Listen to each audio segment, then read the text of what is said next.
Vous m'avez posé pas mal de questions concernant la grande traversée des Alpes que j'ai réalisée cet été. Et ben on va essayer d'y répondre tout de suite.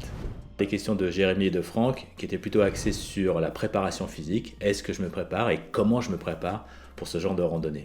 Alors oui, effectivement, physiquement, je me prépare. Tout au long de l'année, je marche pas mal, entre 5 et 7 km par jour. Et puis quand arrive le début de l'année, c'est souvent là que je commence à me projeter sur ma future randonnée, la grosse ou les grandes randonnées de l'année. Et là, j'accentue un peu ma préparation. Alors je continue à marcher tous les jours, je fais du rameur, j'essaie de courir un petit peu également. Et puis surtout, je marche, je randonne, j'essaie de sortir une fois par semaine pour faire une petite dizaine de kilomètres, un petit parcours. J'ai la chance d'habiter pas très loin de dénivelé, pas très important, mais ça me permet quand même de me maintenir en forme et d'entretenir le foncier un minimum. La préparation physique, oui. Après, il y a aussi une préparation, je dirais, un peu plus mentale. J'essaie vraiment de trouver les choses positives, d'essayer vraiment de me motiver. J'essaie de me confronter à des situations pour lesquelles peut-être je serais mal à l'aise, histoire de m'habituer et de faire en sorte que lorsque ces situations arrivent en randonnée, je sois un peu plus tranquille, un peu plus serein par rapport à ça. Je pense notamment à des coups de mou physiquement. Je pense également à des situations type météo. Donc ça m'est arrivé de sortir alors que la pluie commençait à tomber, justement pour me mettre devant la pluie. Il pleut, c'est pour ça que je suis dehors. On est aujourd'hui le 1er mars. Aujourd'hui, bonjour à tous, on est le 8 mai. Samedi 27 mars, on est le 8 février. Et m'habituer à ce genre entre guillemets de stress pour voir comment je vais réagir et puis m'habituer à ce genre de situation. La préparation, c'est aussi la préparation de l'aventure en elle-même, c'est-à-dire que même si j'aime bien l'inconnu, j'aime aussi savoir où je mets les pieds. Donc j'analyse le tracé, souvent je sors la trace GPX, je regarde où sont les ravitaillements, je regarde également les dénivelés, le kilométrage, bref, histoire de me faire une idée de ce que c'est ce chemin. Et puis je regarde pas mal de vidéos sur YouTube notamment pour voir un petit peu justement m'imprégner de l'ambiance. Ça m'intéresse beaucoup, ouais.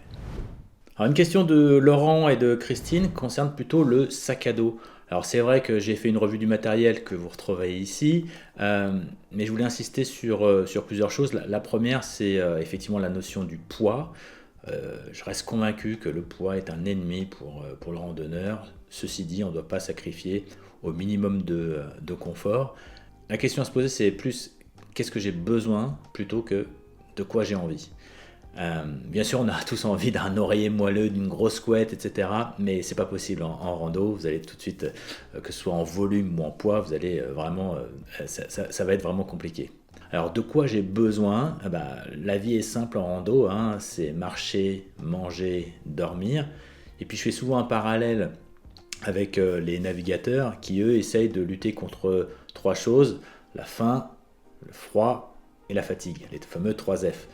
En randonnée, on pourrait plutôt dire les conditions effectivement liées à la nourriture, les conditions liées à la météo et comment je dors. Et je pense vraiment que c'est en axant sa réflexion sur ces 3 choses qu'on va pouvoir améliorer son sac à dos. Il y a aussi Zor, Pascal et Franck qui me posent la question sur le ravitaillement. Comment je me suis ravitaillé?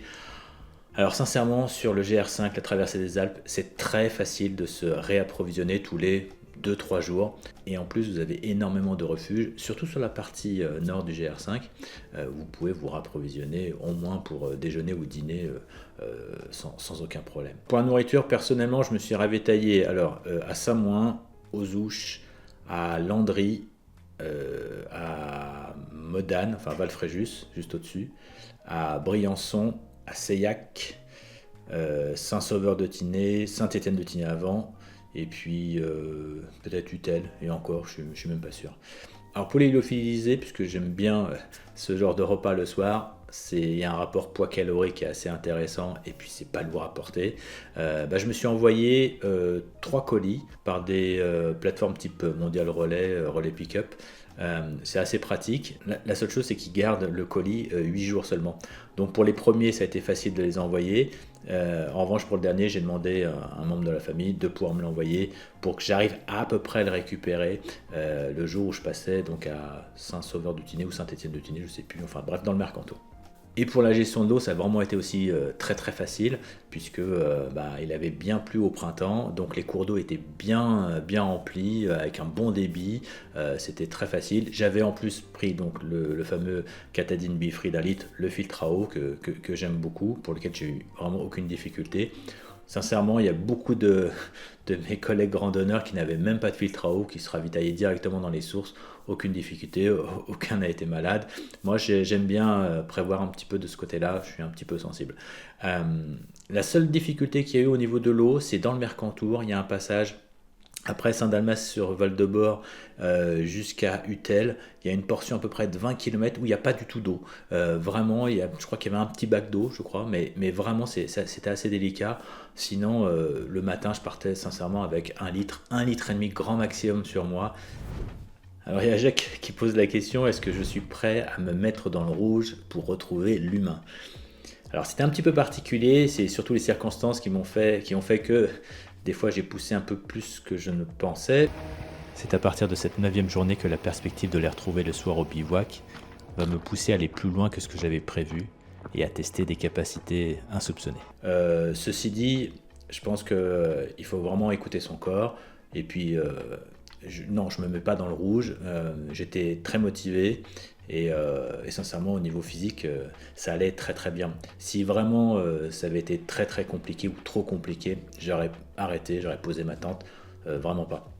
Et puis sincèrement j'ai eu 2 demi-journées où j'ai pu me reposer, même si j'ai pas pris de jour de repos complet. J'avais prévu un jour de repos normalement autour de Briançon. Programme aujourd'hui, donc repos, et puis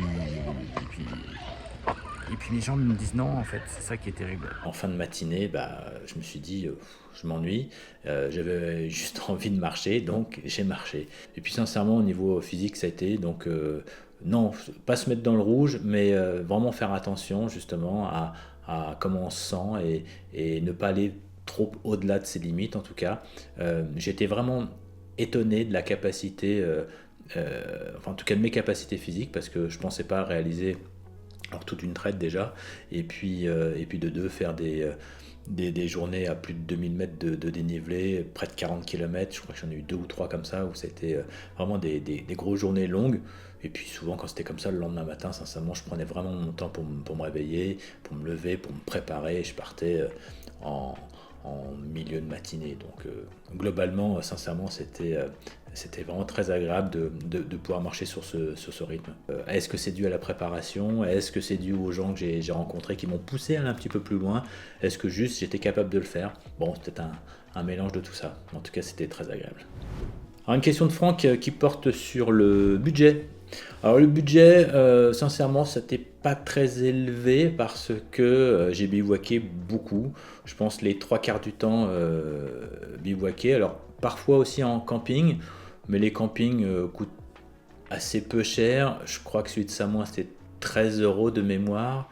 Qu'est-ce qu'il y a eu comme autre camping ? Je sais plus. Celui de l'Arche, ça devait être 10 €.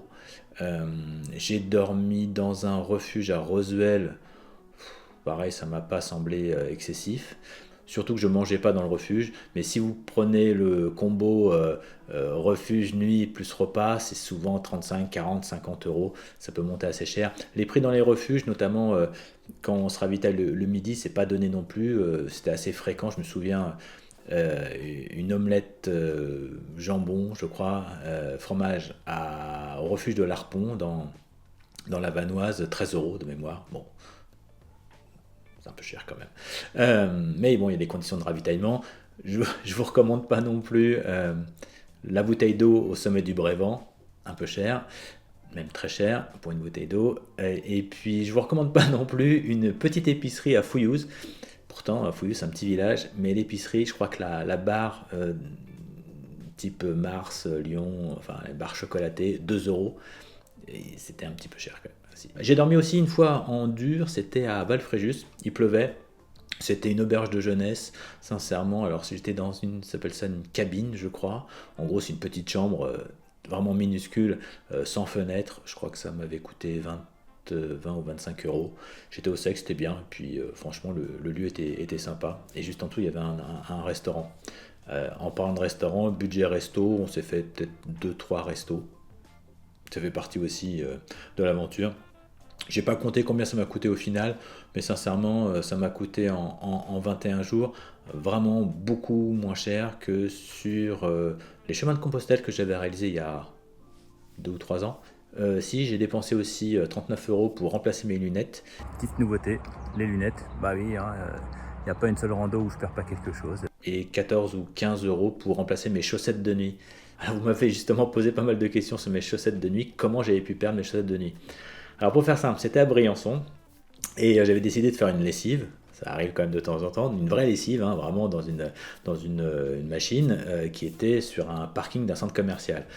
Et donc quand c'est comme ça, j'enlève tout et je n'ai que mes vêtements de pluie sur moi, donc soit le haut ou le bas, j'ai que les vêtements de pluie, le pantalon de pluie et la veste de pluie et c'est tout.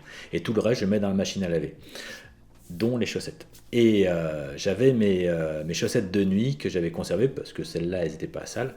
Et quand j'ai récupéré mes affaires, après qu'elles ont été lavées, j'ai été dans les toilettes du centre commercial et je pense que j'avais mes chaussettes de nuit que j'ai posées sur le dévidoir à papier toilette pour me changer et me remettre mes vraies chaussettes de rando, la seule paire que j'avais. Donc j'imagine la personne suivante qui est arrivée dans les toilettes et qui a dû voir une paire de chaussettes sur le dévidoir, elle a dû se dire tiens, c'est quand même bizarre. Jérémy et Franck me posent la question sur la vidéo. Est-ce que c'est improvisé? Est-ce que c'est scénarisé? Est-ce que je vois ça au montage après? Un petit peu des trois, hein. Sincèrement, j'étais effectivement venu en tête avec l'idée d'un film plutôt tourné sur les paysages et la vie quotidienne d'un randonneur sur une traversée sur une longue distance. Assez rapidement, je me suis aperçu que la dimension rencontre, la dimension humaine de cette randonnée allait prendre aussi le pas. Donc forcément de l'improvisation. Ceci dit, il y a quand même un minimum de choses à planifier, notamment les plans. Et donc des plans larges pour les paysages, des plans un peu plus serrés pour être un peu plus focus sur une chose. Et puis des plans vraiment cette fois-ci proches, très proches, pour capter plus les émotions. Et puis le téléphone sur moi, je marche en même temps, on a l'impression de marcher ensemble. Mine de rien, je prenais à peu près entre 40 et 45 minutes de rush par jour. Donc imaginez 45 minutes de rush fois 22 jours, ça fait à peu près 900 minutes. Et ces 900 minutes, elles ont été réduites en 1h10 de film. Donc ça veut dire que quand vous revenez après et quand vous faites le montage, il y a 14-15 heures à visionner et faire le montage, ça prend effectivement du temps. Mais j'y reviendrai dans une future vidéo parce que c'est un thème que j'aime bien et j'irai un peu plus loin dans le détail, que ce soit sur les prises de vue ou que ce soit sur le montage derrière. Le but avant tout, c'est pouvoir raconter une histoire. Et ça, c'est le plus important, je pense. Totov pose la question, pas trop dur, le retour à la civilisation. En fait, cette année, c'était un petit peu particulier. Alors, c'est vrai que d'habitude, je mets souvent une petite semaine pour reprendre les habitudes du quotidien. C'est pas forcément les meilleures habitudes, mais bon, il faut bien les reprendre. Cette année, comme j'étais un petit peu plus vite que ce que j'avais prévu 125 jours, et donc en 21 jours et demi, c'était fait, ce qui m'a permis de passer 3, 4, 5 jours. Je suis resté sur les bords de la Méditerranée, et là j'ai vraiment profité de manière très décontractée d'un petit village où j'ai passé des heures à lire des bouquins sur les terrasses de café, à me balader, mais vraiment tout tranquillement dans les rues. Et puis j'ai surtout revu Émilie, Salomé et Pascal. On s'est revus 2-3 fois, c'était vraiment chouette. Et donc ça a permis une transition vraiment tout en douceur. Je ne vous cache pas que quand j'ai repris mon activité professionnelle, les premiers jours, les neurones, vraiment les neurones étaient au ralenti. Je mettais vraiment beaucoup de temps à réfléchir, à me poser et à pouvoir agir derrière. C'était assez étonnant. Ça, c'est la première fois en revanche où je mets autant de temps à me remettre dans le bain. Et puis le fait de se replonger dans les vidéos à travers le montage justement que j'ai fait de ce film, ça m'a permis de rester aussi un petit peu dans l'ambiance, et donc la transition n'a pas été trop sèche. C'était bien. La Juju me pose la question sur le retour de matériel sur les chaussures, les Hoka Speed Goat 5. Alors comme je l'ai dit dans la revue de matériel, justement, je ferai une vidéo un peu plus spécifique dessus. Tout ce que je peux vous dire aujourd'hui, c'est que je suis vraiment ravi d'avoir choisi ces paires. parce que en termes de confort, en termes surtout de performance, ça a été vraiment des chaussures. Je ne pensais pas que j'allais être aussi bien dedans. Et enfin Zor qui pose la question des prochaines randonnées à venir. Est-ce que ça va être les Pyrénées? Je ne sais pas. Pour cette année, plusieurs possibilités, soit une partie des Pyrénées, soit les Vosges et le Jura, finir le GR52 pour arriver à Menton, ça c'est une possibilité. Pourquoi pas l'étranger? Je ne sais pas encore, sincèrement. Là pour l'instant je suis en phase de récupération et puis on va se remettre petit à petit dans le bain dans les prochaines semaines. Voilà, si vous avez d'autres questions sur lesquelles je n'ai pas répondu, n'hésitez pas à laisser en commentaire. D'ici là, je vous souhaite une très bonne fin de journée et à très bientôt.